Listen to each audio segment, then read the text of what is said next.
Imagine a room, no windows, no light, no sound except the sound of your own breathing. You have been placed here, not for an hour, not as a game, but for 30 days. You have food, water, a toilet, everything you need to survive. Everything except the world. The human brain was never designed for this. It was built to receive light, sound, touch, the presence of other humans.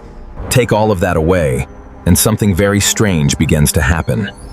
Something that no amount of willpower can stop. This is not a thought experiment. It has actually been done. And what happened to the people inside changed everything scientists thought they knew about the mind. Most of us carry a comfortable assumption about darkness. We think of it as rest. We sleep in it every night. We seek it out when we have headaches, when the world feels like too much. We also tend to believe that the mind is resilient, that a person with enough mental strength could sit in a dark room and simply, wait it out. And there is a third assumption, that our sense of time is internal. That even without clocks, we always know where we are. All three of these assumptions are wrong. Not partially wrong, catastrophically wrong. In 1954, a neuroscientist named John Lilly built a tank of warm salt water in a completely lightless, soundproofed room.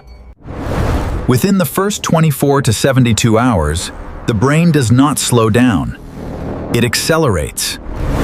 The neocortex begins to generate its own input. It essentially starts hallucinating on purpose. Research subjects began reporting vivid, intrusive visual phenomena.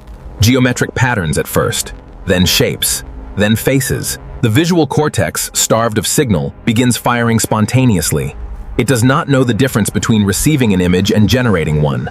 By the end of the first week, our sense of time itself begins to disintegrate.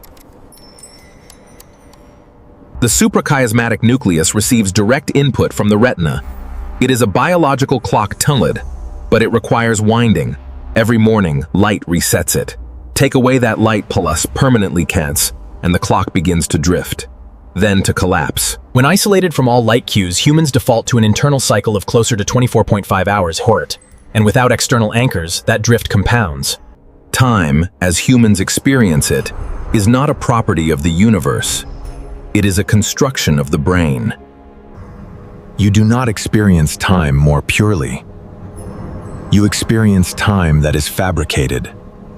In July 1962, a 23-year-old French geologist named Michel Siffre climbed into a glacier cave beneath the Alps. Siffre emerged 63 days later. In his mind, only 34 days had passed.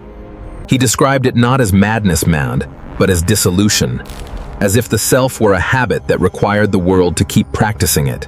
He returned to the cave in 1972 for 6 months at the invitation of NASA. In his own words, "I was no longer human. Your experience of reality is not a recording of what is actually there. It is a prediction, a model. What you see, hear, feel, and believe about the world is the output of that model, the fiend, not the world itself." Sensory deprivation removes the data the model needs to function. Without data, the model does not stop. It runs on memory, on expectation, on fear. Sanity, in a precise and documentable sense, is not a state of mind. It is a relationship between the brain and its environment. Take away the environment, and the relationship ends. What is left is not the real you, unmasked.